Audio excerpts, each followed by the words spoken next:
Let's talk about it.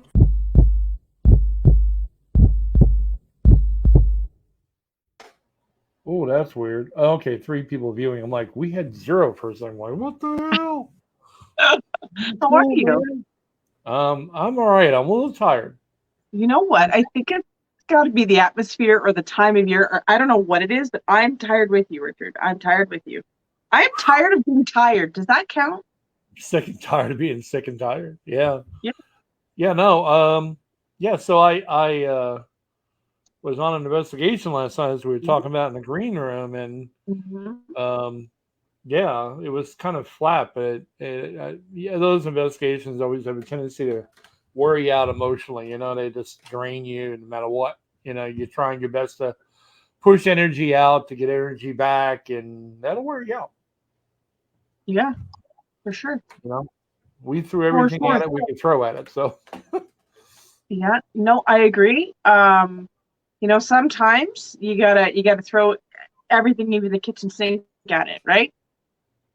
oh yeah, no, I think I actually threw the sink in too. I wasn't sure. This, you know, it was just one of those nights. It's a place that never really has ever been flat. It was kind of flat. I mean, we threw a human pendulum at it. We threw an Estes method at it, and we got a little bit in a couple of different places, but not what I'm used to at that location. So, wow, yeah, kind of crazy. I'm looking forward to our tour March 11th, though. That ought to be great. That ought to be one of the best ones we've done. Oh, I'm excited for you. I'm excited. I think it's going to be good. I'm very excited for you. Very, very, very excited.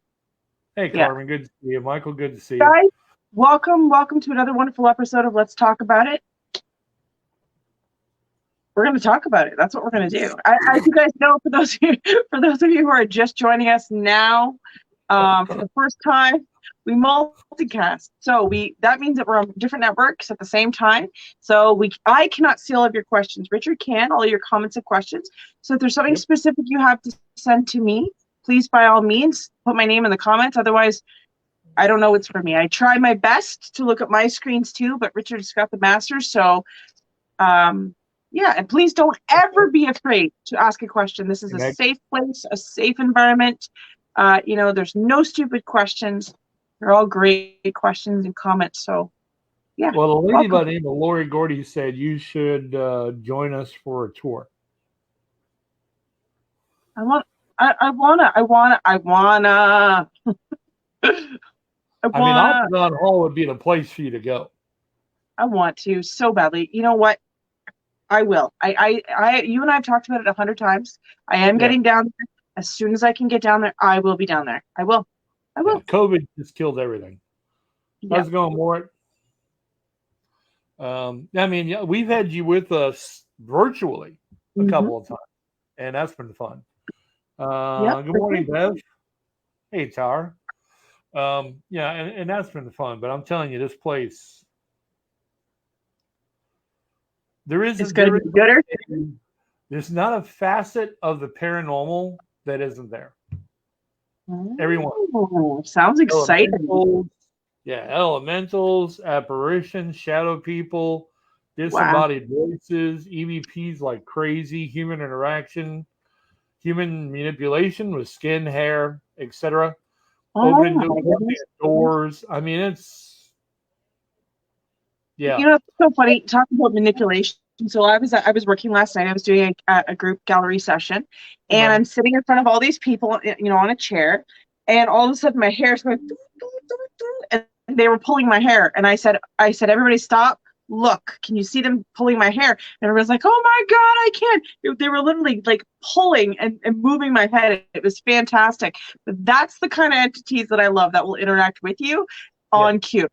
It couldn't have happened at a better time with multiple witnesses. And you can't deny that. I said, can you do it again? And they did it again. Like, it was perfect. No, it's great. I've been like you. I've been to a lot of places, and man, though, the place like calls me back every time. Yeah. Every time. It's you got to get down here for that. Yeah, mannequins that move. I forgot about that. They have mannequins set up in certain rooms to try to, take a look at the way it was back in the Civil War. And Oh, down yeah. in the basement, as well as in the one surgery room, they have mannequins. Well, freaking mannequins move. Okay. I will go anywhere where there is evil. Hey, Robin. Evil. Okay, I'll do it. You mentioned dolls and mannequins. Oh, yeah, I'm out. You know what, Richard? Yeah. You call me that day. I'm sorry. I'm washing my goldfish. I You're can't make it. You're watching your goldfish. Yeah. I think we just blew her Like, out I'm when we busy were that the day. whole Can't do it. mannequins Can't that do it. move thing. Nah, come on. We would use an old boom box and fill the room with charge. Yeah, Michael, it's funny you brought that up. I did one of the last shows that our production company did with us. We were at a hospital and we had a recording of emergency room sounds, and like an active emergency room hospital, and we played it on a big boom box, as loud as it will go. And we played it, then we stopped. For almost 10 seconds later, that noise continued on. That was nuts. How amazing is that? Hey, Nikki, have a too much dog face, girl. That's Nikki's right. with us in the house. But yeah, so got to get you down here for an investigation. I really think it needs to be Octagon Hall.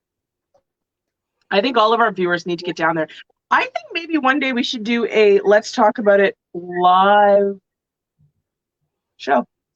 Already thought about it. Let's do it. What about doing March 11th when we do the tour with guests and everything else? Oh, yeah. Let's do it. Yeah, that's my thoughts. Anyways, yeah. I mean, I was thinking about doing something like that. I thought it'd be fun, but yeah, we got to get you down here for that. We got to get you out here and give us the what's what on that location that you have. But I tell you, tonight's topic came to me all the way from the living room. Lori said when I started talking to her about what should we talk about, and she said, "Why not the darker Brenda? stuff?" Yeah. Huh? Oh, Brenda said, "Let's do a road trip." I said, "Okay, Brenda, let's do it." Right.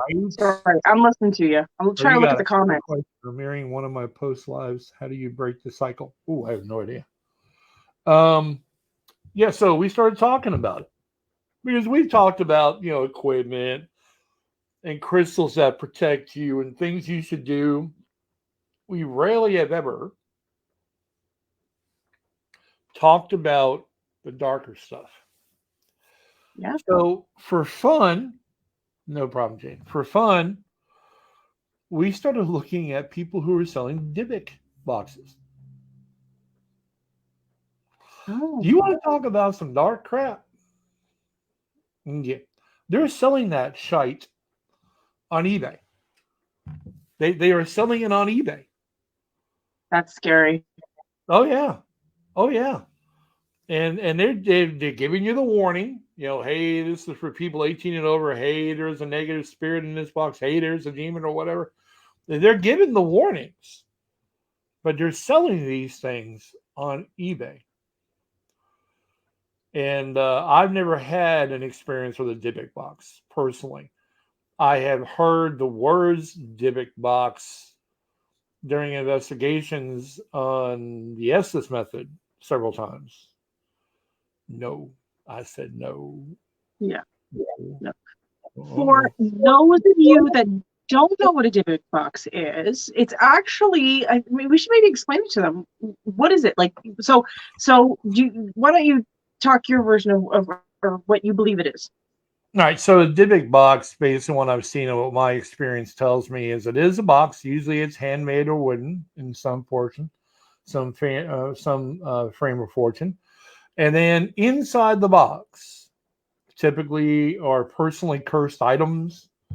I've seen them all kind of have some kind of item inside of them that is made of cloth. sometimes like a handkerchief or even parts of a shirt or a dress. Normally there are pictures that have things that people have done to them, like burn the eyeballs out of the pictures. There's almost always a feather inside the box, and there are little trinkets or talisman. Like the one had a trinket that was cursed from Africa. It was cursed during a voodoo ritual. And, this one in particular said it had 2 demons in that box. And then it's sealed typically with wax. That would be the right sealant for it, is wax. And the odd thing is you're not supposed to open it unless you're prepared to deal with it. Yeah. So, yeah. I mean, it's not like you get something in a package from Amazon. This thing is designed to ruin your life if you open it. Yeah. So actually, yeah. And the word Dybbuk is actually a Hebrew word.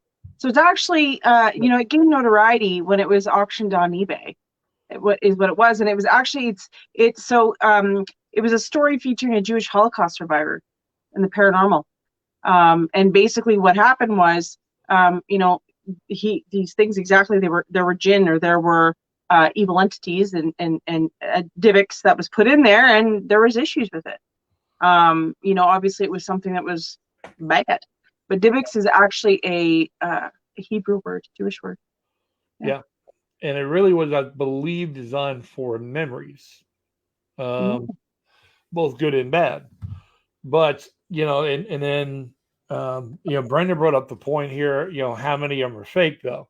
That's the thing. You're rolling the dice. Yes. And I'm not sure I want to roll those dice. I just don't think so. I don't want to take that chance that maybe I get one that's real, maybe I don't. And Nikki says that's like giving a loaded gun to a toddler. Yeah. Hey, Adam, how's it going?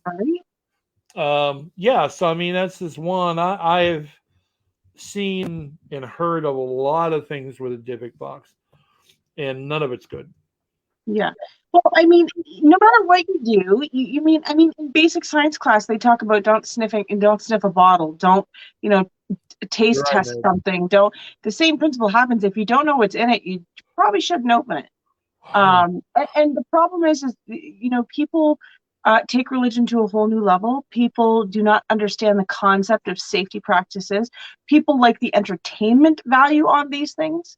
I mean, it goes way beyond even the Dybbuk box. There's many other cursed boxes that kind of are very similar to the Dybbuk box that people are trying to sell, down to haunted dolls, haunted beings, Satan encased certain things, or altars. And altars are a huge thing now. People are actually selling altars on eBay. Yeah. Where, they were able to conjure certain demonic entities or spirits, or, you can buy skulls that have attachments to them. So it's not even just the box, what's in the box, but it's the actual box itself that can become dangerous. And a lot of this stuff I think is crap. A lot of it, in my opinion, is, of entertainment value. But I do believe that there are those of the crazy people out there that want to, conjure this stuff, and they want to make money off of it. So they're using people to their advantage.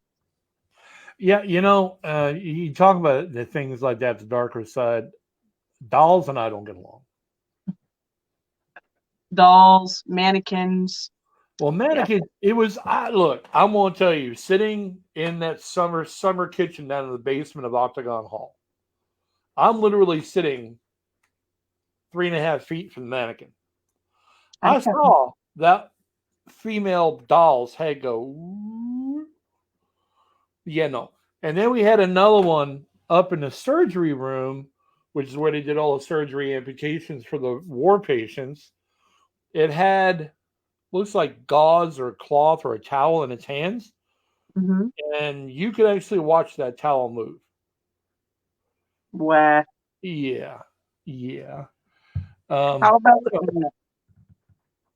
Huh? I said, how about no? Yeah, how about no? Yeah, how about no? Hey, guys. Good to see you. Stephanie, welcome in. Meg, welcome in. Yes, guys. As you know, again, I'll say it again. We're multi-broadcasting, so we're seeing a different network. So you'll see me looking down. I'm not ignoring you. I'm trying to catch up on comments at the same time. Okay. Yeah, we're trying to, and it's great that we're getting this much, out of the response out of the subject. I just think it's crazy. Dolls, another thing. People don't understand. If you don't know, let me throw it at you. Dolls back in the day were designed to be laid in a casket of a decedent. Okay. So its spirit could transfer from the body into the doll. They used to be made in the likeness of the person who died. So the doll became a vessel for the spirit. Now, let me tell you a quick funny story about this in my experience. Did an investigation, I actually know it was filming years ago. And this lady had a house, it was a residential. She had like 30 of these dolls lined up along the back headboard of a bed. Yeah, okay. I'm busy that day. For some reason, one was misplaced and sitting in the middle of the bed. Yeah, I knew someone did. I'm sitting on the bed across from it. I'm on camera, and I'm getting his negative energy vibe. From the doll. And I literally said on camera, I said, so what's with the doll? It's creeping me out. Yeah. At that moment, we hear a growl come from the doll. What? Yeah, so there's that. And that's when you know that they did not make the doll to spec of the person, because when does a cute, cuddly little kid growl? Like, ain't happening. No, not happening. And then I've had people. So at that point, that's when you see Katie levitate and leave the room. Katie went, oh hell no, and Katie go. And it's kind of funny because the other thing last point I want to bring up and talk about that I believe is a big mistake. And I know you got a list of talking about, and I want to talk about it because the show is, let's talk about it. All right, guys, look, we love y'all. I know Katie's going to back me up in this without even talking to her about it first. We love y'all. Leave the shit at the investigation site. Okay? Don't bring home items. I have never heard of one instance where bringing home something they found on an investigation ever ended up well. Yeah, no. Never heard of it. Right? It's kind of well, hey, I picked up this rock. Like, here's a quick example. I love examples. I picked up this rock. Like, really? Right? In the Right Hotel back in its day, the previous owner used to have on the post, the first post of the staircase going up the stairs where people used to rent rooms and stuff. She had this big river rock, right? And it was on the post that held down the mail for the people that were renting the rooms. Okay, somebody thought it was a great idea to take it. Promptly, that's stealing. Within 48 hours. Promptly returned within 48 hours. Mm-hmm. Because Kate Wright, was the one who came up with that system. She thought it was ingenious. And then you're going to take it out of her building. No. Crazy. Let's catch a couple of questions, and I want you to unload us with some good information, okay? Yeah, let's do it. I don't like, Carmen says, I don't like clowns either. Nope, and nope. Okay. Carmen's one of our investigators and a great lady. Stephanie, welcome. Welcome to the show. Again, it's been a little while since we've seen you. He said, I have an antique porcelain clown doll that plays music and has eyes that close. I have colophobia really, really bad. Yeah, but its eyes closed? Any form of porcelain doll, just not happening. That's a note for me. You know what we need to do? We need to have an episode of you've seen them on TikTok and you see them on YouTube where it's like, it's a 10, but like, it's a 10 investigation. You'll get the holy grail of evidence. You know you're going to make contact, but it's a knife factory. Do you go? You No, know, it's a haunted porcelain doll factory or museum. Do you go? Like, I don't know. well, If it's a knife factory, I don't know if I'm going to investigate there. I think I would have to have a hard pass. Like, could you imagine knives flinging by? It's poltergeist problem at a knife factory. No, I'll pass. Nikki said, nope, flamethrower therapy on the doll for sure. You got it, sister. I am Okay. on that. So we did another step into the search and looked up haunted dolls on eBay. There's a bazillion of them. Yeah. And you look at a few, you go, ooh, no. And you look at a few of them, you can tell they've been made up. They've made their face looking dirty and that kind of. But the majority of them, you look at them and go, I'll pass. Yeah, that's a no for me. That's an immediate no. That's a hell no. All right.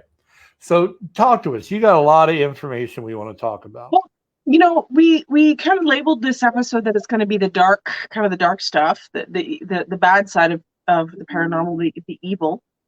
And so I wanted to kind of discuss parts of that. I wanted to discuss stereotypes and what we kind of think of it. And Satanism is one of the biggest ones. People, the minute that you say Satan worship or satanic rituals or Satanism, people automatically go to evil. And so I pulled up a couple of the Wikipedias to be able to give people, we've got a few things. We've got voodoo, we got hoodoo, we got Satanism, the occultism, Wicca, paganism, all that stuff.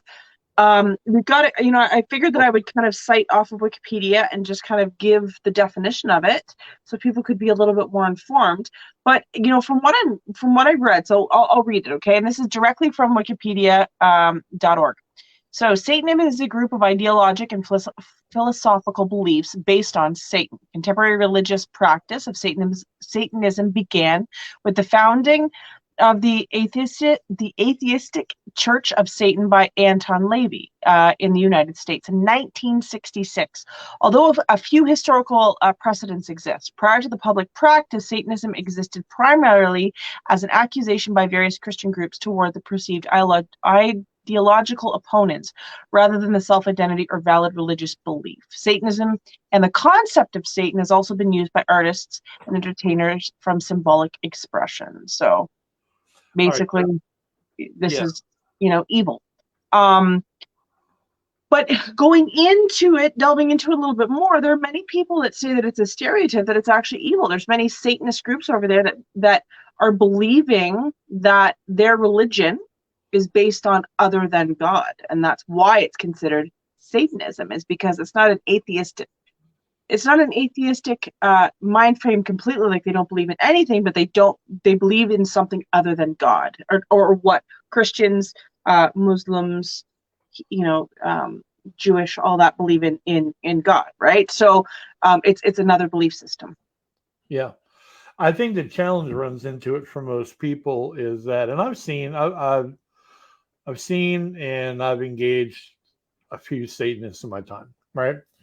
Here's the challenge I have. It's a belief like any other belief out there, okay? Some people just don't know how to manage that belief correctly. Exactly. And that's where you run into the problem. Now, one final note on the doll mannequin thing. Rich Valdez, welcome again to the show, Rich. Things that ain't supposed to move at all should stay out of your home. Yes. That's funny. Yes. Sometimes that's me on the couch. You don't know. Rich has started his podcast up again, eh? He started his podcast up again.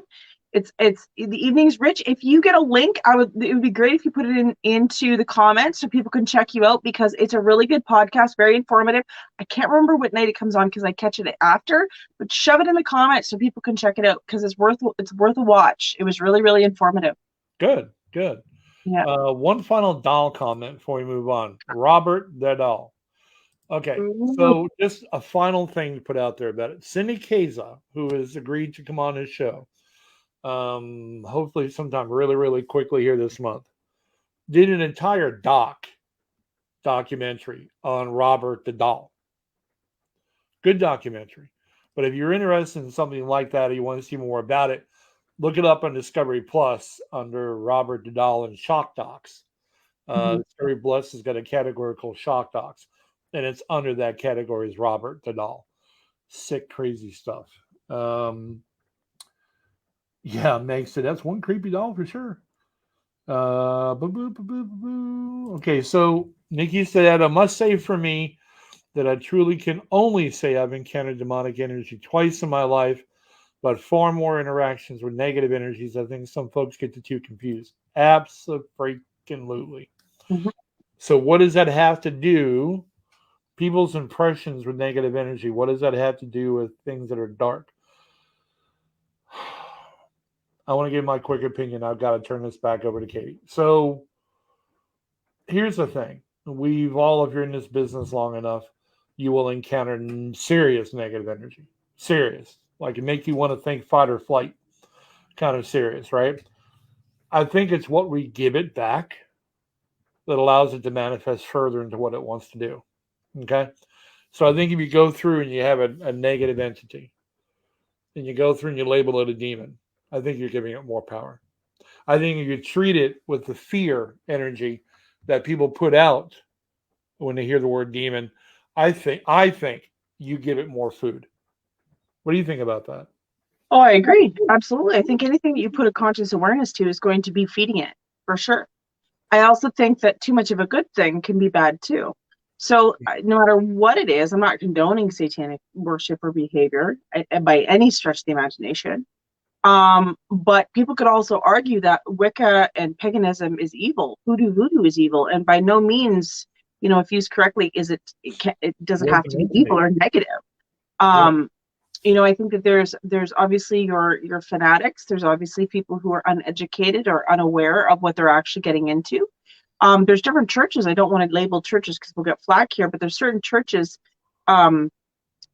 that are considered cults that have specific belief systems or believe that, there's certain things. Does that make it evil because it doesn't have, or not evil because it doesn't have satanic worship attached to it? Yeah, absolutely. Do I think that there is evil in satanic rituals, shaitan, all of that stuff? Yeah, I do. I think no matter what religion you are, there's evil people in every religion. There's snakes in the grass, and no matter how you look at things. So, yeah, of course it can be evil, but I think it also can be, people use it for research purposes too. Now, guys, Rich Valdez is a friend of the show here. He's put up his podcast, both right on, Rich. YouTube access and the Facebook access. So good. Give him a look and a like. I'm sure he'd appreciate it from you. And we know you guys are really big about support, so thank you.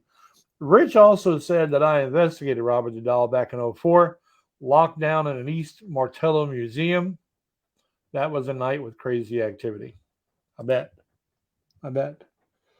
Brandon said feed just went black. I don't know why. Is it still black, people? Can you see it now? Are we able to be seen? Are we visible? Yeah, so let's turn it back over to you. You've got a host of information over there. Well, going back to Satanism and it goes way back to medieval times, right? Satanism has been documented for thousands of years. It's not something that, in the research that I did, it's not something I spend a lot of time in, not going to lie. I do research depending on the investigation I'm going to because I want to know what I'm getting into. But going back to it, there's so much literature. There's so many papers on it. Luciferianism in it. There's temples. There's the Joy of Satan. Like there's so many things attached to it. The Church of Satan. Okay. No problem, I'm just going through. I've got some stuff I put on my computer. Like even the Church of Satan was revered as the father of Satanism, Anton LaVey.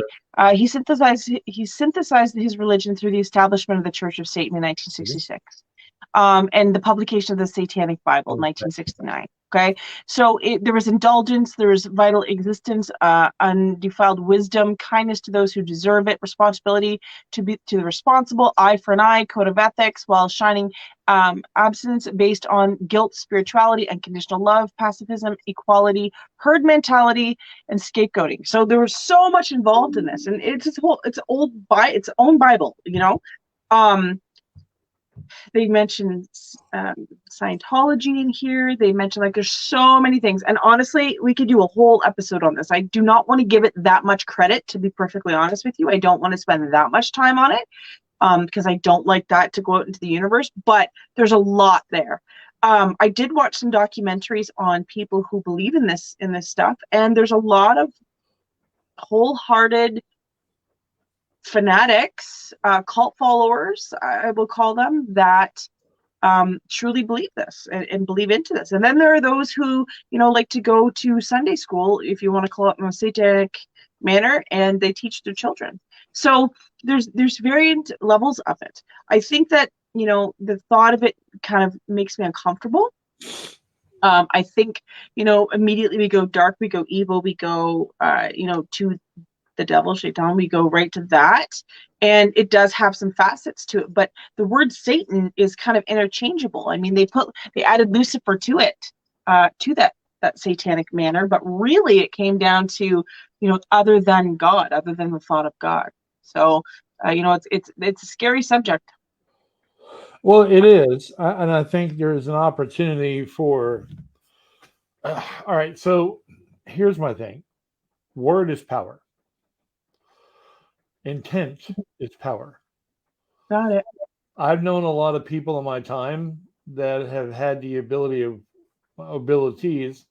of what they call wizardry, which is the ability to almost convince people to do things that they didn't want to do, things of that nature. You know, it's again, same thing. If you had a person, and I'm going to say this and hopefully in the easiest way possible, if you have a person that was an absolute jerk and manipulating and narcissistic in life, they a damn good jerk, narcissist, and manipulator in death. Okay? They are. Okay? And unfortunately, like, if you have a soul tie to a person who was a jackass, that's hard to get rid of. Absolutely.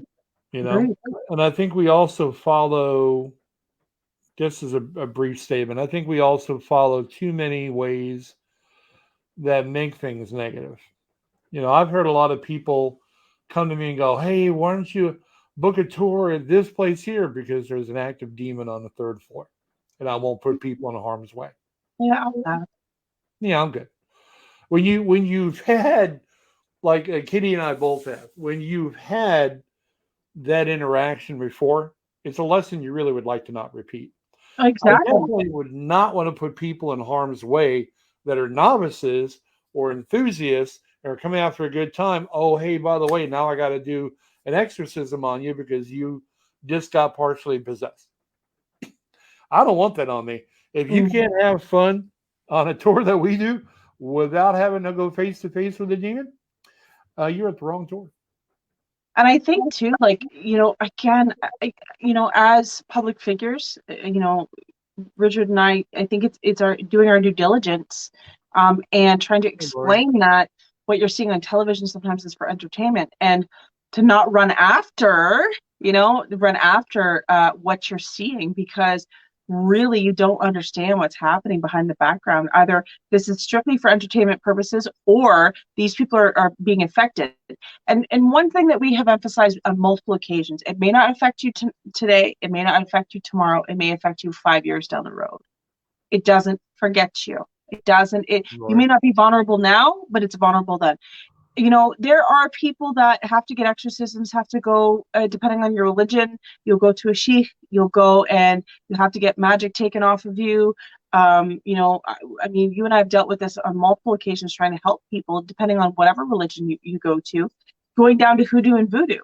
But it stays with you. It's not something that you wave some sage around and it's gone right away. So, it's really important, guys, that you do your research. I would never condone the behavior to go into Satanism. That's personally just not my thing.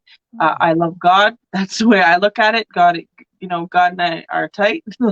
I'll stick with that. But I really think that there are people out there that want to push the limits, and to each his own, but just be prepared what you're getting into. But also educate yourself. Really educate what you think you're getting into. Take the time and available on the internet right now for people to educate themselves. There's so much on the internet now. Yeah, I've got to address one thing real quick. Oh, not Brandon. I'm sorry, buddy. This gentleman right here. Do I need to put any more sea salt out? No, you should be until if activity begins again. This is a gentleman I did a favor for. If any kind of activity picks up again, call me, let me know. But the binding on the house with sea salt actually penetrates into the earth when it rains. So not unless anything begins again, which I don't see that happening anytime soon. But anyway, I needed to address that real quick. Sorry.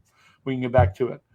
Yes, Carmen, that is actually the location I am thinking about. So I'm talking Brendan JT says, I dated a couple of those. Thankfully, I learned a lot during the relationships. Energy vampires. So guys, for those of you that want to know what an energy vampire is, an energy vampire is somebody who sucks the life out of you, essentially sucks your energy. You ever leave a friend's house or you're with somebody that's full of drama and you're just like, oh, I can't handle it anymore. That is essentially an energy vampire. And some people are not even consciously aware that they are in fact doing this. But that's what it is. And so that's what he is citing right there. Yeah. Kenny also said, how do you know if a person's been interacting with a demon? Well, I'll tell you what doesn't happen. The demon doesn't come up and tell you his name. The demon doesn't jump out and go, ooh, I'm a demon. Demonic entities are slow, calculated, and lazy. They're slowly going to infiltrate. It's methodical. They're very methodical. The one thing I will tell you to look for any kind of an issue regarding if it's a demon or not, behavior changes. Behavior changes are very apparent when you're dealing with at least a negative entity. If you're dealing with a demon, it's just about as apparent. But you start seeing bad behavior changes, reclusive, argumentative, when they normally weren't. Those are red flags. As far as exactly what would make me think that you have somebody playing with a demon, it's not that easily definitive. But those are usually the first signs of behavior changes. Yeah, I always say there's four things: oppression, depression, suppression, and possession. So they'll oppress you, they'll stick you away. The suppression, they want you to feel a low vibration. They cause a depressive state where you don't want to get out of bed, you don't want to do anything. And then after that, once your will is broken, you have no energy, you don't feel like you're away from your family, you're away from your friends. It suppresses your appetite, suppress your energy. Then the possession starts to take place, which can take place in a long period of time or a short period of time. It depends. Right. Basically, what dealing with demonic entities are doing is it slowly, trying to take your will, and that's what it does. It doesn't jump out and go, "Boo, I'm a demon." It slowly makes you feel like you're going crazy, and you don't even notice it's happening. But your family does, and that's why Richard had mentioned, it's the mood changes, it's the mood swings, it's the changes in behavior, or one day you don't like going out anymore, you're developing anxiety to go do things. As a matter of fact, I did a reading this week for a lady who was diagnosed with schizophrenia, and I really think we should do a whole episode on this, Richard, but I'm just going to touch on it really quickly. So after her accident, she had a severe accident. She had a brain injury. Okay. And after her accident, she started to develop paranoia. She started to develop schizophrenia. She started to develop a bunch of things. And I said to her, because right away I was like, I knew right away that she was sensitive. And I said to her, explain to me what you mean by you're schizophrenic. Was it a medical diagnosis? I said, I'm not a medical professional, but I feel there's something else going on here. And she said, yeah, I checked the ticks in the box, and they basically told me that, it fits all the descriptions. And I said, well, were you hearing voices? And she said, yes. I said, okay. I said, what were the voices telling you? And she said, to hurt myself and to do this and to do that. And I said, honey, You opened up when you cracked your coconut and you almost died, because she almost died. She was hospitalized. She went through a near-death experience. I said sometimes hitchhikers jump in. Sometimes this is how the vulnerability of demonic entities work. I said, Yeah. I personally don't think you're necessarily schizophrenic, or maybe perhaps you're having schizophrenic symptoms, but I think you're psychic. I said, and we all have psychic abilities, but I think that you've kind of turned the dial to overload. You're receiving these downloads. These things know that you're vulnerable. You're fresh meat, pardon the pun, and they're trying to get you because you're an easy target. So these are the things I want you to do. I want you to start cleansing. I want you to start, when you hear the voices, you got to have the higher willpower. She's on, I think, 30 different types of medication. That's not going to help the system, but this is what they want. Demonic entities want. So sometimes near-death experiences happen, sometimes cracks in your coconut. In other words, you're hitting your head pretty hard or causing brain trauma. There are people out there with mental illness who suffer from schizophrenia and different forms of hallucinations. I'm not saying every schizophrenic is a psychic, but I feel like in her case, this is what was going on. Yeah. I think, and a lot of people have made a lot of really good points on here about the whole, demonic actions. They do take their time. They tend to be cerebral on everything they do. Mm-hmm. And I call them the perfect cerebral assassin, because to me, they really are. Mm-hmm. Let's see. We got a lot of 2 questions right off the bat. Adam says, what is the earliest age group that demons will try to attack someone? Oh, there's no like limit. I mean, I've never known a demonic entity to attack a baby, but I've known of a demonic entity that used fear against the child for the parents. I will hurt the baby, would scratch the baby, stuff like that, but not necessarily possess the child. No. But again, Kate is right. There is no, in my experience, there is no age gap or limit or, I just noticed there was a green Christmas ball on the wall behind me. Sorry. I just happened to notice it on camera. But yeah, so that's hilarious. Did you take all your Christmas decorations down? There's always one. I took them all down. I always find one. Like, I get it. Yeah, it's just hanging there. Now Brandon asks, how often does possession get confused with schizophrenia? And again, that's to your point. So here's the thing. This is a problem where science and metaphysical don't blend. Okay. I've known a lot of people in my time that had a lot of diagnoses of being schizophrenic. And really they were just, like Katie said, they were a medium. They were somebody who got visited quite often. The challenge was they just don't know how to manage it. And it gets to a point where if you don't know how to manage it, it'll get to you mentally.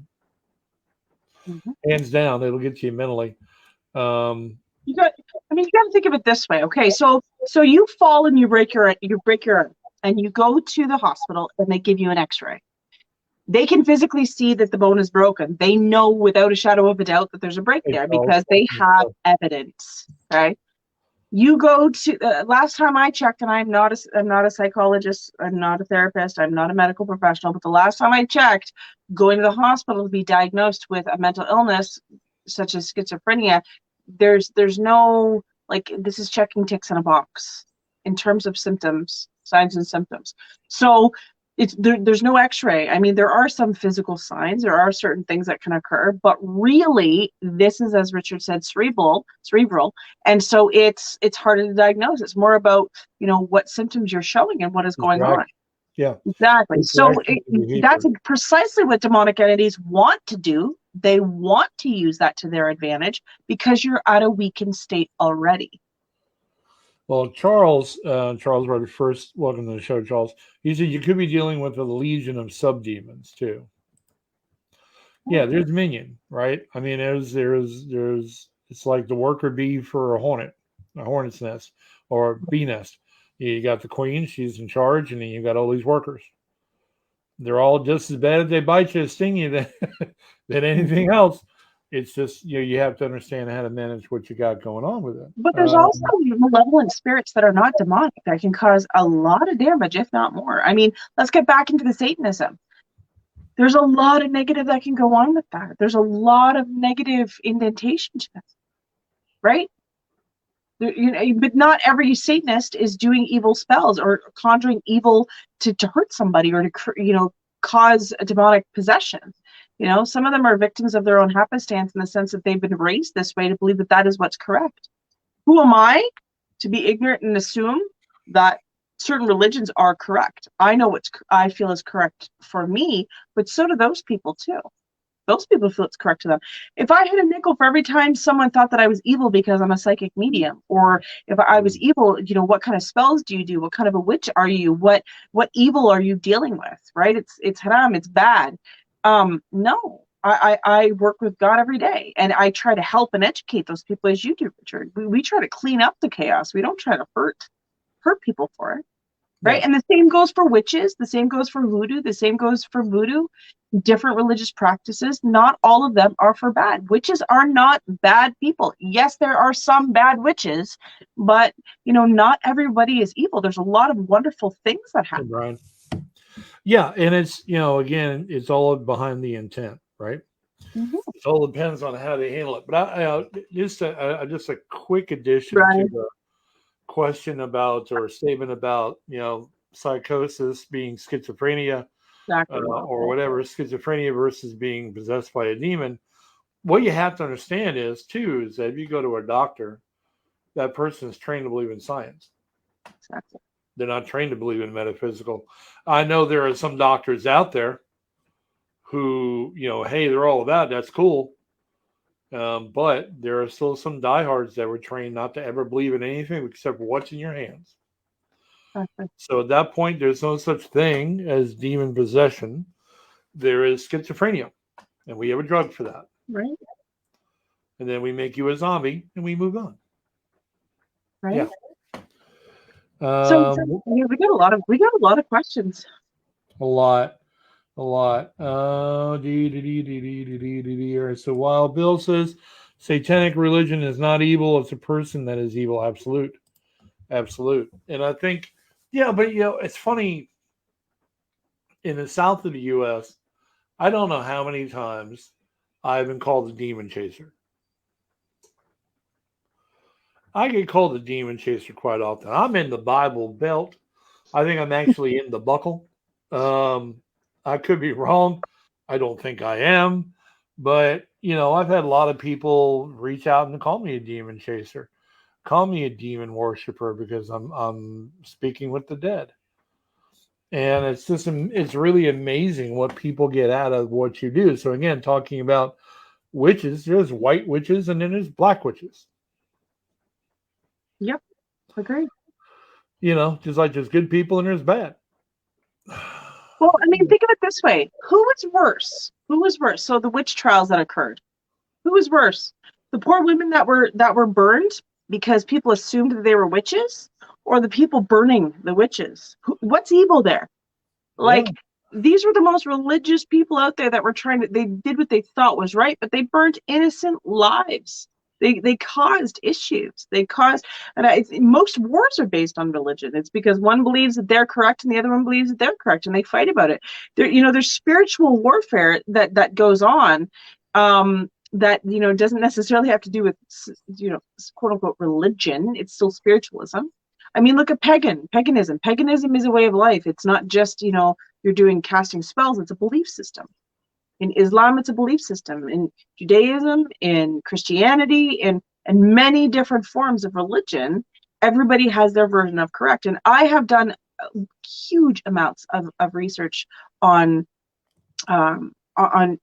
theology and just learning about the different religions to try to better myself and to try to get these concepts. And it just blows my mind how certain religions think that they are correct, 100% correct, or the other person is not correct, when really I find that looking at it from an outsider's perspective, the books are very similar. The common denominator is there's a Satan, there is the devil. And, there is God, and there is, the prophets and angels and all of that stuff, and how it kind of all began. There is that common denominator that's all the same. But you have people who take it too far. You have people who, really kind of choose to go to an extreme with it. Right. I think I addressed another question brought up regarding the investigation I had done some time ago. All right, so no, there was no demon there, Kenny. Demons are pretty hard to get rid of. They're not easy enough to be able to just throw Palo Santo and sage at them and go, here you go, with some salt water, and they're gone. It was negative, but it wasn't anything that couldn't be wrangled in. The reasoning for doing the salt spray and then the salt bind ring outside the house was to protect you from any further workings from any spirits that wanted to try to get in. So yeah, there's no activity because we pulled out what was there and then we just locked the house down. But no, that was not a demon. No, I would have had to have done a whole lot more work on that if it was. Hope that answers your question. So do we have more questions? Because I will get on to I will get on to the next one. I already answered that. Oh, I didn't know. Okay. Yeah. So the next kind of topic I wanted to get into, well, not topic, but religion, I guess it's considered a religion, is voodoo. And this is citing from Learn Religions, learnreligions.com. And voodoo, or the monotheistic religion, is often misunderstood. Common in Haiti and New Orleans, voodoo merges Catholic and African beliefs to form a unique set of rituals that include voodoo dolls and symbolic drawings. However, as with any religion, followers of voodoo cannot be lumped into a single category. There are so many misconceptions which are just as important to understand. So understanding voodoo. Voodoo is also known as voodoo, and by several other variants. It is a religion that combines Roman Catholicism and Native African religion, particularly from the religion of the Dahomey religion of West Africa. It is primarily practiced in Haiti, New Orleans, and other locations in the Caribbean. It began when African slaves brought their native traditions with them as they were forcibly transported to the New World. However, they were generally forbidden from practicing their religion. So it goes on to the misconceptions of popular, I can't even speak tonight, popular culture, and just what people believe and how they think that there's a lot of stuff that go with it. It's not all bad. There is many good, practices. Yes, there's animal sacrifice. There is animal sacrifice in paganistic stuff too, but there's animal sacrifice in Islam. There's animal sacrifice in many different religions. Right? Exactly. So it's not just voodoo, I should say. No. And the famous voodoo dolls. Okay? Yeah. Voodoo dolls. Now, we had talked about the act of dolls being, post-death, how they, they were used to encase the spirit of the dead. Do you know what religion that came from, Richard? I mean, we know that in Egyptian beliefs that, they would actually, when pharaohs and very important people died, they would sacrifice the dogs and cats and mummify them and put them in, bodies. And some of them had a whole army that would die with them. They were all sacrificed to kind of go with them to be protected on the other side.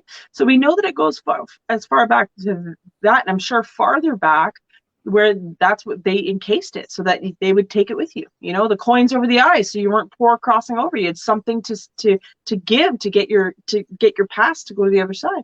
Yeah, that's true. I've come across some really negative voodoo acts that they actually built a altar to in this location that was abandoned.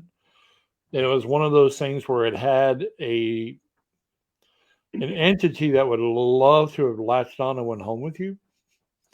But you had to make physical contact with the altar to be able to have that happen.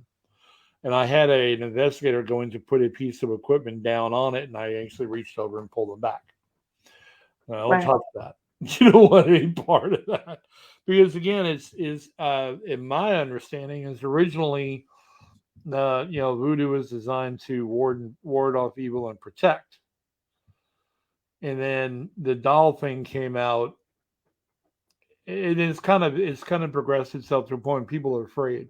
If you walk over to someone and they say, I do voodoo on X, they're gonna, you're gonna look at them like, oh my God. You'll judge them and you'll walk off, and that's not really how it should go.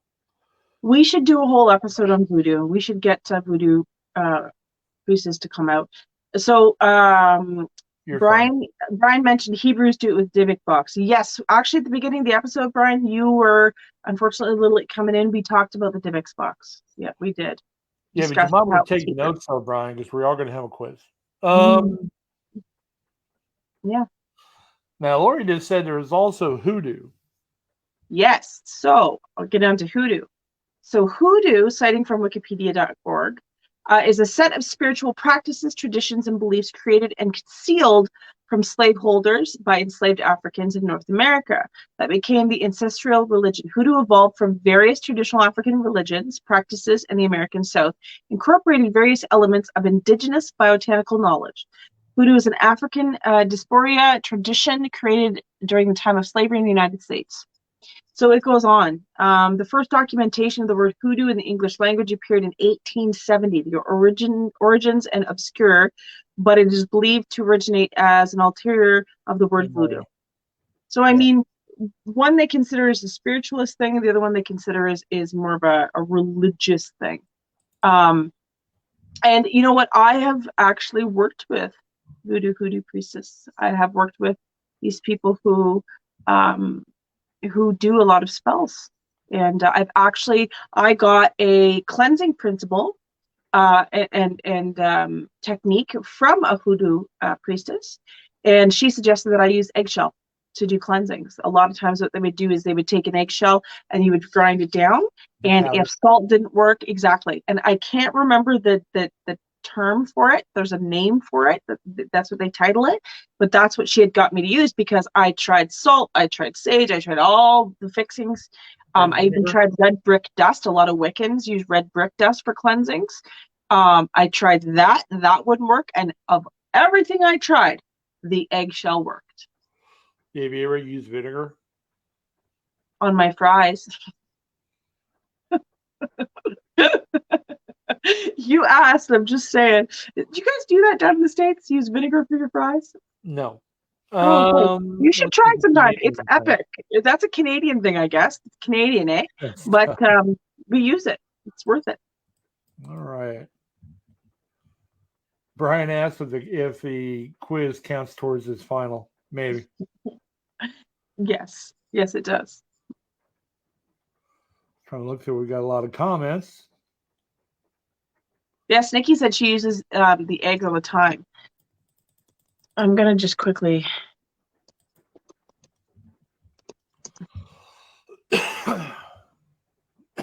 It's cascarilla. Cascarilla is what they say to use, and it's protection against cleansings and stuff like that. And you can actually Google how they make it. It's really, it's really kind of neat how you do it. I just did it in a mortar and pestle, and cracked the eggs. Dried them out and all that stuff. So it worked. I gotta look at that. I gotta look into that, because I've never thought about that. I've used vinegar water.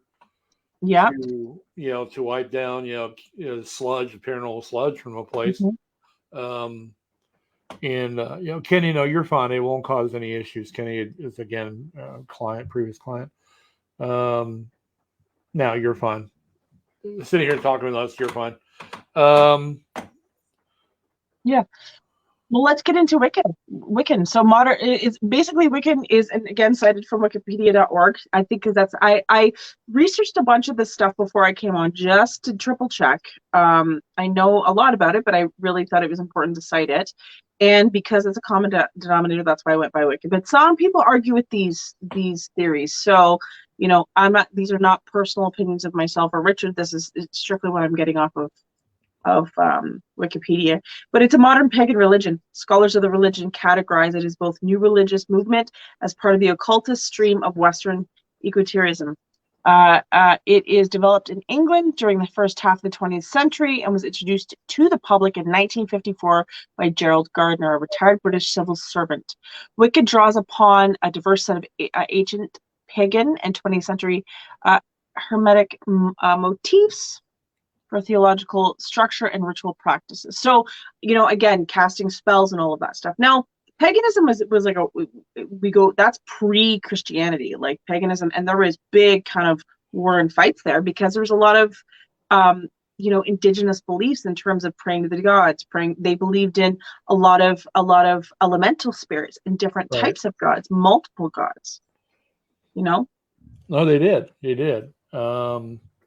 Let's see, you were talking about quickly going back to voodoo.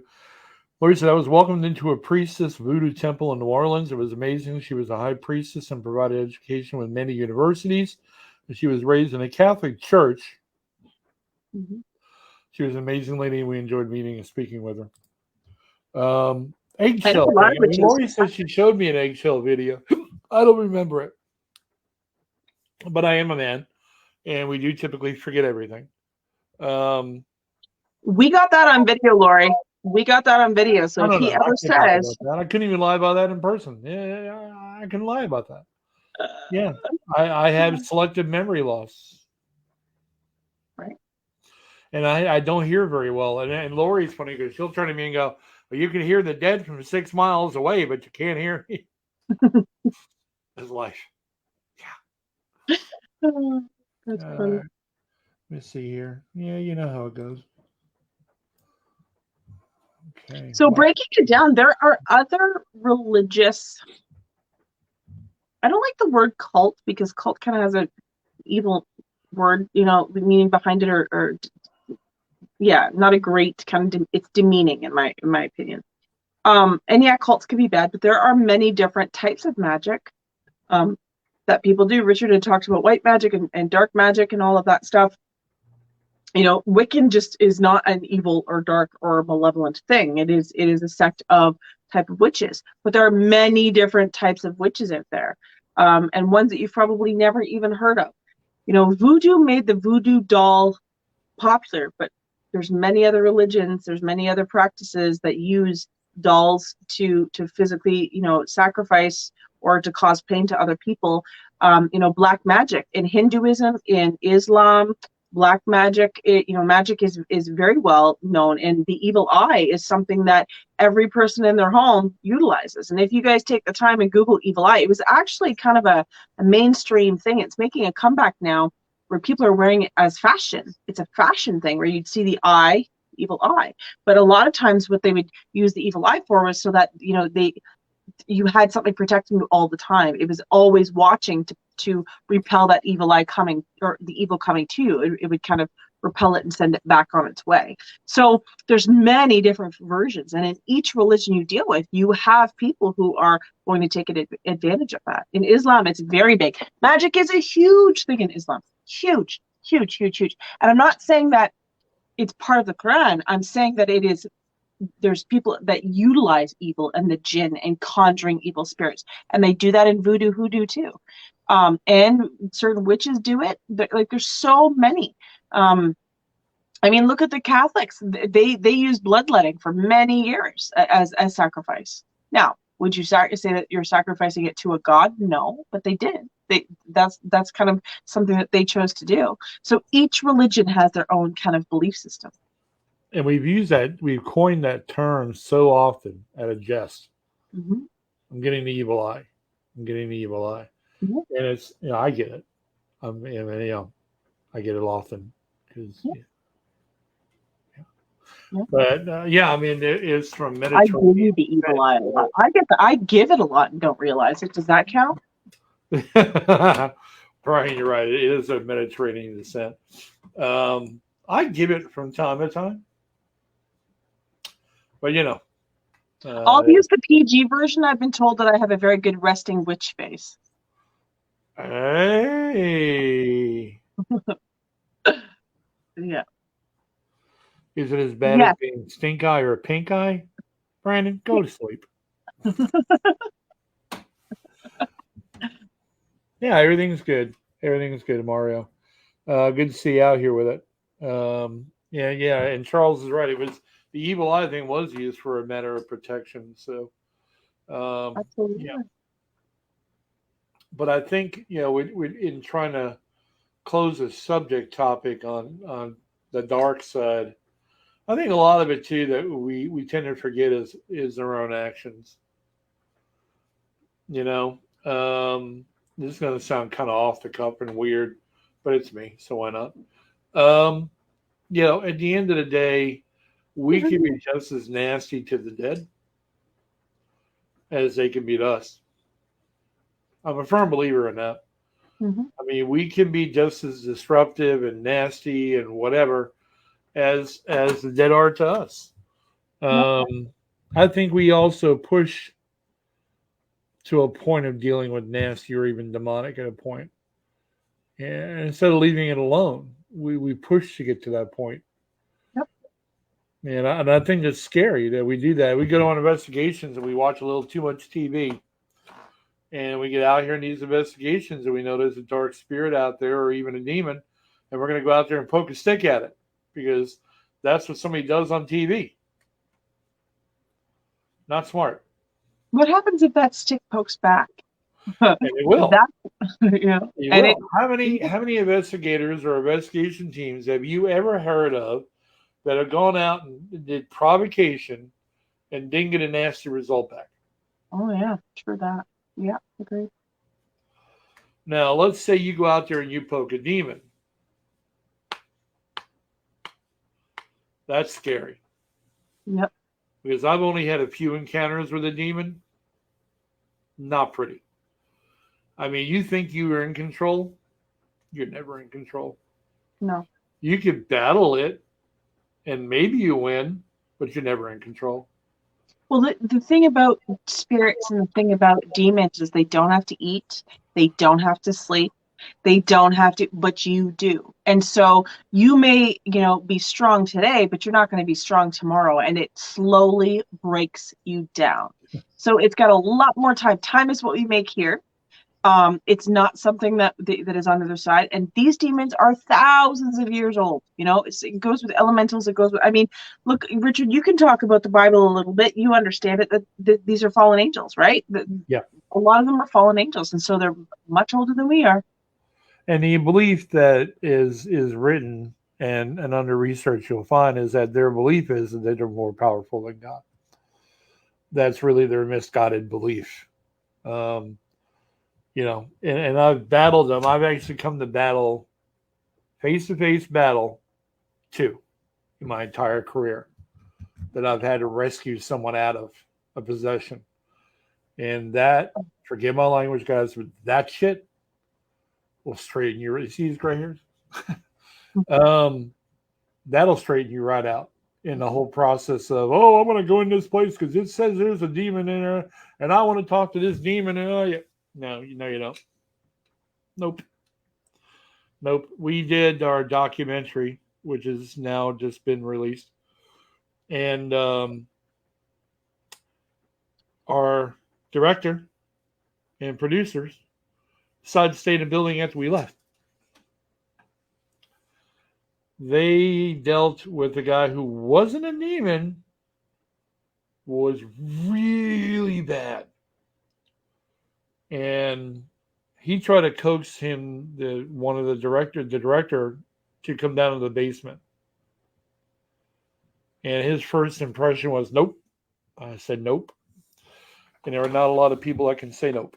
There's a lot of people that follow that trail of excitement and walk right into a trap. You got to remember, demons, especially cerebral assassins, they will coax you into some of the stupidest crap you can ever get into. Mm-hmm. Make you, entice you to get involved just so they can take over you. Because that's what it is. It's a slow takeover. Mm-hmm. You will lose that fight every single time. You've got to notice the signs. You've got to watch the behaviors because that's super important. Behavior changes in people are apparent when there's a problem. Yeah.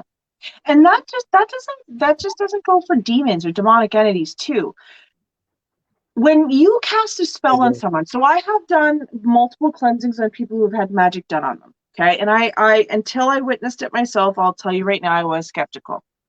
I have noticed and I have witnessed and I have experienced the collateral damage of magic spells or demonic energy, or I shouldn't say demonic, malevolent energy that has been placed. So I'll give you an example.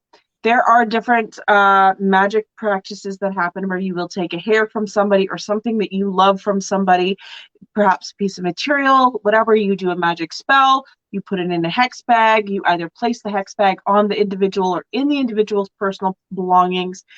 That can be horrific. Okay, that can cause a lot of problems. I know somebody who had to go and get cleansed. I know multiple people that actually had to get cleansed. I've actually cleansed people for it. What people don't realize is, and I'm going to use it as an example. Say, I don't know, your best friend had an affair with your boyfriend, and you hate her because she did this. So you decide you're going to do a hex bag on this girl, and you do this hex bag, and you create this magic to make her life a living hell. You want her skin to start to you don't want her to be beautiful anymore. Okay, and I'm using this as an example because this is actually a case I worked on. So the girl says, she decided to do this magic stuff. She Googled it on the internet. She found it out. She did it. And yeah, it worked. It absolutely worked. The girl lost her job. She lost her appearance. She lost her hair. She lost all of these things. But then the woman had found out that really she didn't have an affair with the boyfriend, the husband, that it was just accusations. And, well, rumors kill people. And so she was upset about it. And so she kissed and made up with this girl. And, I'm so sorry. I didn't mean to do it. It happened, yada, yada, yada. And they became friends again. I don't know if I could be friends with somebody who did that to me. But here's the problem. Even though you make friends, you make kiss and make up and everything is good, that magic is still out there. Until you do a reversal on it, you're still causing the problem. So the magic doesn't know to stop because you've started the process. And so it comes down to how you have to reverse that for it to stop. And a lot of people that contact me because of this magic, that's precisely what's going on. They're having these issues over something that, they're like, do I have a curse on me? Do I have a curse? It's not necessarily a curse, but somebody has done some sort of magic, and you have to kind of break that tetherment and break that attachment. Yeah, and Brian said like a lot of hexes are unjustified or they're not equal justice, and they revert back to the hexer. Mm-hmm. Herbie said we met Arn Johnson, who is now a demonologist, and he always says he's never going to be the same. Mm-hmm. It is literally an experience that will, how do I say this appropriately? It's an experience that will emotionally, mentally, and metaphysically age you. It'll age you. There's nothing you can do metaphysically that isn't going to age you quicker than regular life will. And that's a fact. That's a fact. But that is what it does. It reaches back and it saps you life. And, and again, Katie's phenomenal about getting involved with people and doing readings all the time and stuff. I applaud her. I am not that young anymore. So, what people have to understand is when she does things like that, and we've talked about this several times on the show, but when she has done stuff to help people out and all that and do readings and everything, she loses a little bit of herself every single time. So people can call me selfish if they'd like, but I will do readings for people that absolutely do nothing but need it. And that'll be fun. I won't do group readings because it does. I almost can feel it sapping me. And that's a very uncomfortable feeling, especially when dealing with something dark. In our documentary, Lori got possessed, partially possessed. I had to actually pull that possession apart. I had to actually do an exorcism on her. And it's rough enough when you're doing it, no offense, with somebody you don't know, but then you do it with the person you spend the rest of your life with. The results were catastrophic. She was afraid to be alone in the dark until she had a salt bath and got rid of the rest of it. It changes who you are for a while. And I fully believe, again, you're marked. Mm-hmm. You're marked. The other side knows all about you now. The other side knows you well. And that's the way it is for her. That's the way it is for me. It's probably the way it is for you. It's different when you gingerly go into the paranormal and you do tours and you have a good time, or maybe you investigate someplace really benign, thank God, really benign, and you come home and, we've told you guys a million times, stop on a moving road or river rather than stream, stop on the side of the road, pull the shoes and socks off, stand on the ground and just listen to the water. That'll straighten you up. But when you get involved in a situation where the person is not themselves, you're not dealing with a person that's yours or the person you know. You're dealing with what's got them taken over. So you can't handle it the same way you would if they were just, in a fog, or if they just needed coffee, or they just were in an argument with you. Oh, no, this is not your person. Yeah. And in that particular instance, Lori wasn't herself for almost 15 minutes. Yeah. And here's the thing. They are, you ever hear about the Manchurian Candidate, where these people kind of get taken over and they're not themselves anymore? That's what you're dealing with. And you're dealing with a ticking time bomb, in the sense that, well, I'll tell you a fast story. So had a client one time where the son contacted me, and the woman, elderly, the mother was elderly. She was in her, I say elderly, she was not elderly. She was not young. The man was a grown man. So the woman was in her 70s. That's not old, but that's not a young pup. Okay. So the woman was in her late 70s. And the son contacts me and says, I believe my mother is possessed. There's issues going on. She's this, and this. So he said, can you please come and evaluate her? And so I did. Never told her my name. I never told the woman my name. Okay. And this is a real surefire way. So we sat down, I started asking her questions, and you could see her shifting. You could see it shifting in her. On a psychic level, my guides kind of said, Katie, be careful. So we started talking, and I did this kind of interview, and I got up to leave, and she said, see you later, Katie. And I was like, they knew I was coming. So after I left the house, the man met me. We went to a coffee shop, and I said, listen, I said, this, and this happened. I'm telling you, this is demonic. It knew me. It knew my name. It knew everything about me. All of this stuff. I said, she is a ticking time bomb. She is going to hurt somebody. And he said, Katie, she's in her late 70s. How can she hurt somebody? I said, I'm telling you, if you don't get this addressed now and get an exorcism done, she's going to hurt you or somebody else or herself. And he said, well, she was a very religious lady. She's going on this Christian cruise where all of these other people are going. So I'm going to see if I can get her help done. And I said, you need to get this rectified sooner. He said, no, it's next week. It'll be fine. I said, I'm telling you, you're playing with fire. Do you know that night she stabbed her son? In the middle of the night, she got up in the middle of the night. She walked down to his room and she stabbed him. Now, He didn't die. I'm not condoning the behavior. You shouldn't stab anybody, but thank God he was okay. Right. And it wasn't anything even like near death, but she did take a knife and she did stab him. And they ended up having to do not one, but 2 exorcisms on this woman. And it haunted her. Here's the clincher. I find out years later that woman had already had a demonic possession or somewhat of a possession 40 years prior. Yeah, she's a magnet. Exactly. And this is my point. And Richard's point. These things will nail you. They will follow you. And every time you're weak, they've got your number. And this is what happened. So now he's vulnerable because he was stabbed. Yeah. It's in the case, again, not to run an example of death, but in a case with Lori in that position, even afterwards, even after the cleansings and, the exorcism and the cleansings, there's still a stripe.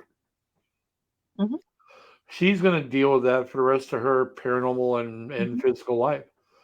Now, she's a very brave woman. So she is like, I'm ready to go back. Let's do it. I'm like, okay. But you have that fight or flight moment. I mean, this is a life-changing event. I'm not gonna in a half second ever make it or discount the effectiveness negatively that a demonic possession has on a person. I would never do that. I've seen far enough evidence to be able to say that person's never going to be the same. Yeah. No, agreed.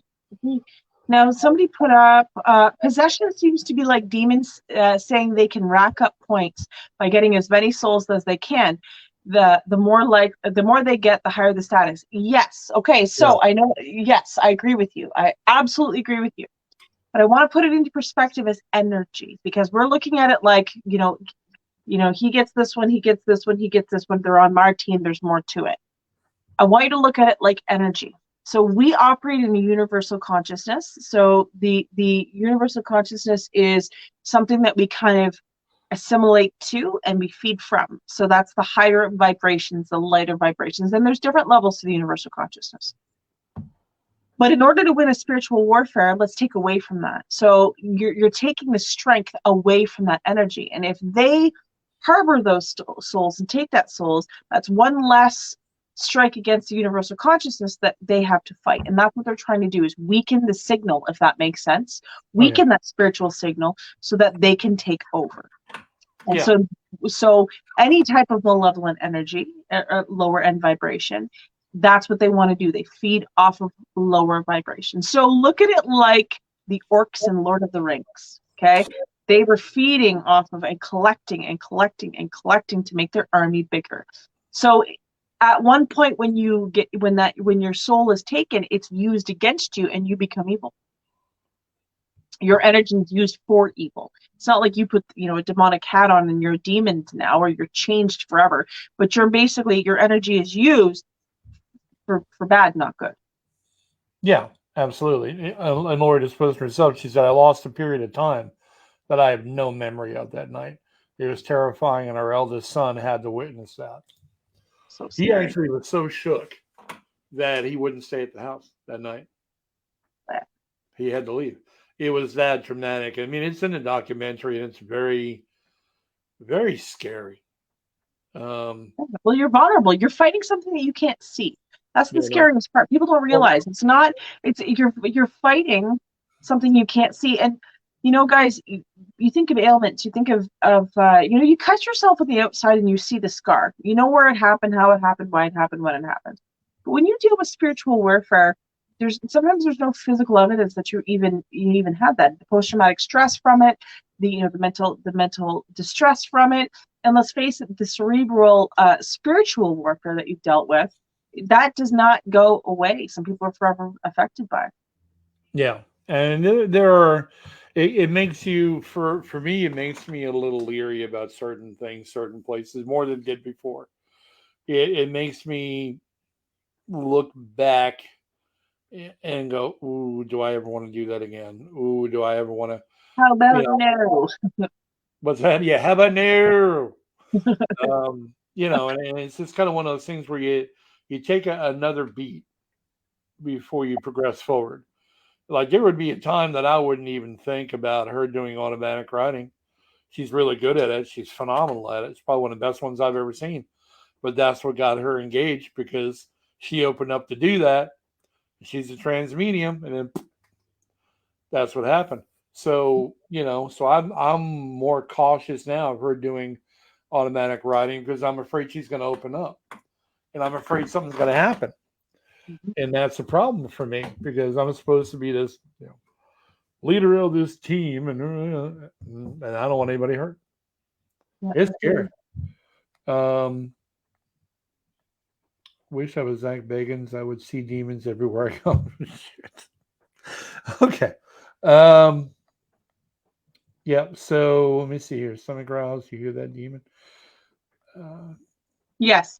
So Herbie says there seems to be a hierarchy with the demons and devils. Many times I have read stories of different types of possessions, including animals. Absolutely. And not only a demonic possession, but malevolent energy can manipulate animals. I have talked about the case where I was doing readings and the dog it manipulated to try and to bite me, and it bit over my shoulder, and it ran and chased it out to the front door and came back and was happy and wagging. There's a lot of things. Not only does it manipulate animals, it manipulates people too. You don't have to be possessed to be manipulated. Right. You don't have to be possessed. It can manipulate you from the outside. It can make you paranoid. It can make mood swings. It can make, if you're empathic and you're picking up on energy, you may want to feel like you want to start to cry. It can make you sad. It changes, it affects your animals, which affects you. If a lot of times malevolent energy will affect animals before it affects humans. Well, there'll be death in animals or ailments with animals, and from there, it kind of starts to get in that way. I think we have to also realize that animals are more open. They have less of a do not believe system than humans do. So when they are more, and they're also more sensitive because they are more open. I think that's the reason why they're more quick to be impacted by it. And I think, I think it's amazing to see. They have a show actually out there now called My Possessed Pet or something like that, and I'm like, oh my god, no. Nobody wants to see a dog go absolutely insane, but do you know what I think? What I think would be an amazing reality TV show, and Richard and I are pegging this first. All of those poor souls that were stuck in New Orleans when Katrina happened, so many people died, and they died afraid, they died confused, or they didn't realize they were going because it happened so fast.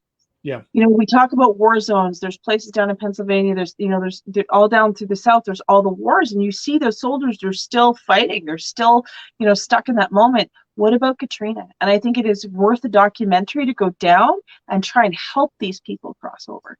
Well, can you imagine? We've done it. I know you've done it. I've done it. Yeah. Can you imagine, though, if you concentrated on it, how many people you'd have to cross? Well, yeah, but if you could hold group vigils and try and help these people and bring them over, I think that is so worth it.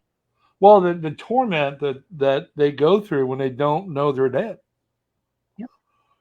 I mean, it's kind of it flabbergasts me when I listen to spirit tell me I'm dead. What? I'm dead? Yeah. Yep, they don't even know. Then you got to go through that problem of writing and explaining or speaking a eulogy to be able to get them over. So I can only imagine what that's a really good idea though. Yeah. You and I would be busy as all get out. We'd have to have cots in the back of the building or something just to be able to sleep it off. Yeah, right. Waldo says, was a demon ever human? No. Demons are not. A shadow person. Neither was a true shadow person either. Yeah. Which I find interesting that they don't actually behave the same way. Their makeup is not the same, but they operate the same way. They were never human. Yeah. So it's kind of odd. But that's another thing I want to get into someday too is shadow people. There's so much we don't know. I mean, there really, really is. I can't believe we're at an hour and 27, Richard. Oh, all right. Well, we need to learn to close. I really want to do some shameless plugging if you don't care. Please, absolutely. Go ahead. So tonight, I talked a lot about Octagon Hall because Kitty's never been there. The Haunted Travelers, that is my team, The Haunted Travelers, and Facebook is where you find us, but it is under The Haunted Travelers. If you go to our event page on March 11th of this year, we have an open to the public investigation. Tickets are already more than halfway gone. Okay, so if you have an interest in a very hot location, you need to get on this. It is $60. It is 5.5 hours, and the place is loaded. Like I was saying earlier in the show, if you missed it, there isn't any facet of the paranormal that doesn't exist at Octagon Hall. And we're going to expose everybody that comes to the best there is of it. Out of my 26 years of investigating, this place has become my new number one. Out of 26 years. There's nothing that doesn't blow me away. So if you want to get in on it, I would tell you it's probably only going to happen once a year. Because I really want to go back. But it's a 4.5 hour drive for us. But anyway, I digress. So if you go to The Haunted Travelers, reach out to the event page, get yourself your tickets. You need to hurry up. We only have 12 left. That's it. And then we're done. I'm not going to overrun the location. I never will. You're going to have a good time with this thing, and it's going to be something you really deserve. It's a good time. But I'm not going to overrun it for the sake of money. But the proceeds are going back to the building so we can actually help them continue on their mission. But yeah, The Haunted Travelers, click on events, get your tickets now. 12 left. That's it. If you have a question and you wanted me to send you the link directly, reach out to me on Facebook. I would be more than happy to do it. But anybody on this page, anybody that's in the chat room will tell you, the place is crazy. But it's benign. Yeah, crazy, but it's benign. You got one guy, and we're able to manage him pretty well, which is good. He's not a great guy, but he's got to be handled a certain way, and that's what we're here for. But guys, that's the end of it. We're here. We're done. We're in a minute. We're in an hour 30. We appreciate everything you guys do to support us. Thank you so much for all of it. But we are to bid you adieu, and we shall talk to you next week. Bye, guys. Bye, guys.